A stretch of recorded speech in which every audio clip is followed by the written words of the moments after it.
Hi, Pam here from howtopam. Today what I'm doing is I'm going to be draining my radiator. It needs a flush. And of course I'm all about frugal, so I don't want to have to pay, however much it costs to get it done. So I'm going to do it myself. So easier and cheaper. That dog get in there again. Okay. And what we'll do,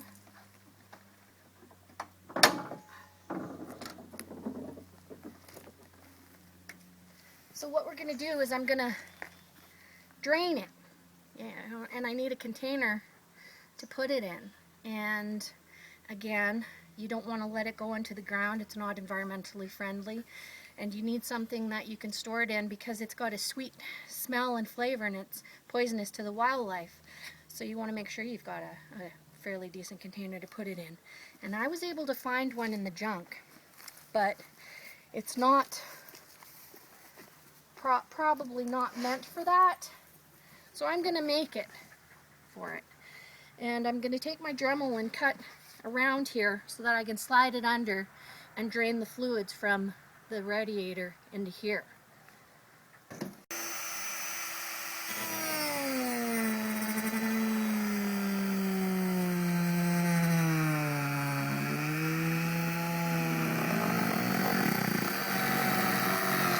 Plastic smells when it burns.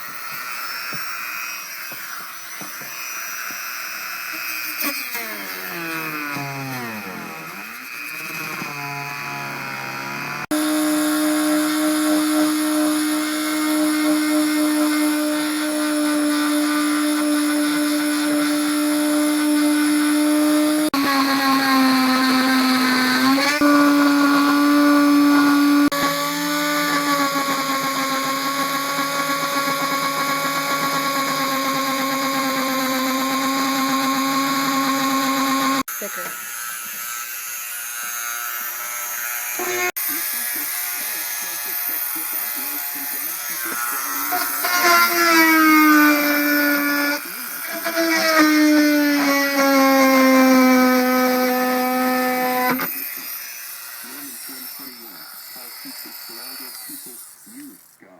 They neither glorified him as God nor gave thanks to him, but their thinking became futile, and their foolish hearts were darkened.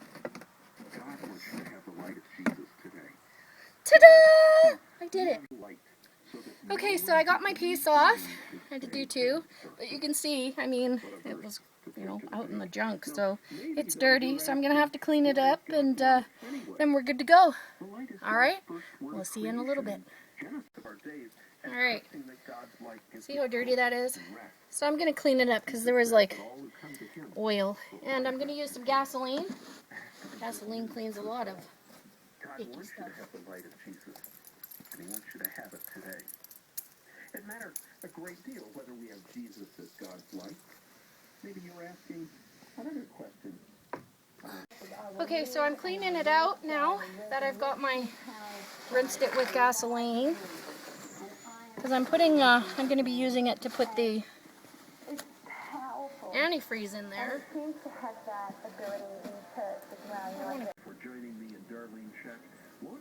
Okay, so as you can see, my pan turned out pretty good, pretty clean. So I saved myself about $15, $20, right, on cleaning up some junk.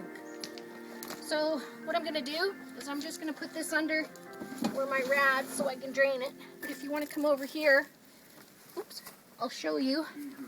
Right here on my rad, there's a hose that I'm going to put down. And there's a little valve down there. I don't know if you can see it right down there. I'm pointing to it. My arms are a little short, so I can't really get to it.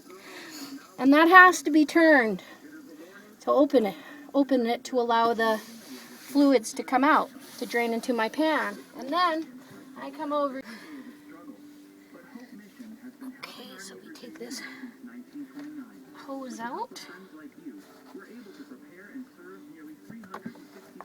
Go down there. I'll go under there and make sure it's got my hose in my pan.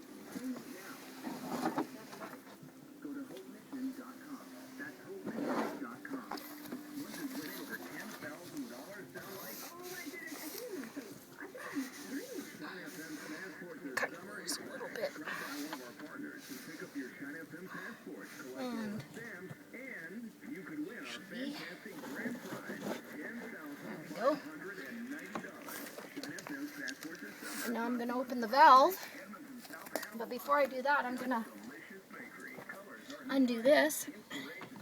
And what that'll do is allow air to go through, because if I keep this closed, it'll suction. It won't allow it to flow out nicely. All right. So now adding water until it runs clear. Now, for those of you who have, in the city or whatever, I don't have the power pressure for my hose, so you could put your hose up in here and flush it. So I'm just doing it this way.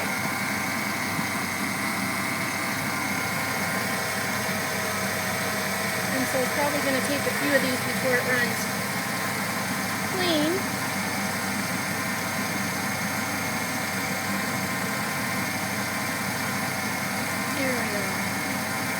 It's a bit of work, but it saves money when you can do it yourself. Okay, so I've run water through it quite a few times until the water was running clear, and look at this. You see how dirty that is? And that is supposed to be green, like a fluorescent green. And that's not green, that's brown. So you'll have to empty it a few times, and what I do is I carry an antifreeze container full in my truck emergency, right? But what you'll need, depending on the size of your vehicle, is you'll get a big container of antifreeze, and it's mixed 50-50.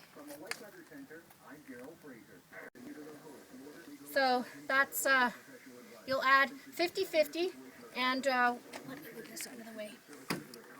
Here in your container, in your reservoir, I've kept the truck running to get everything flowing throughout. And this container, right here at level, that's when it's running cold, it says. There's a little lip on the container around, and what you'll do is you'll add your antifreeze, then you'll add your water, gallon each. And you'll probably want to check it after driving around for a few hours just to be on the safe side. You might have to add a little more water, but again, you don't want to go over the level mark where it says.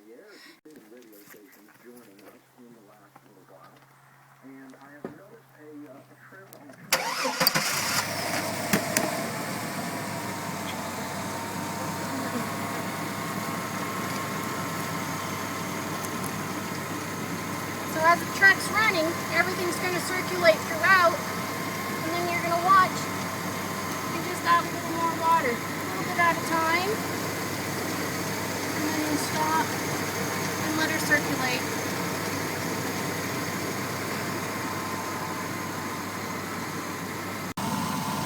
So I've added a little more water, and then what you're going to do with the contents of your flush, you're going to bring it to a shop, a garage or whatever, like eco centers or something like that in your neighborhood. If you don't have them, then a garage would. And that, my dear friends, is how howtopam flushes a radiator. Thanks for stopping by.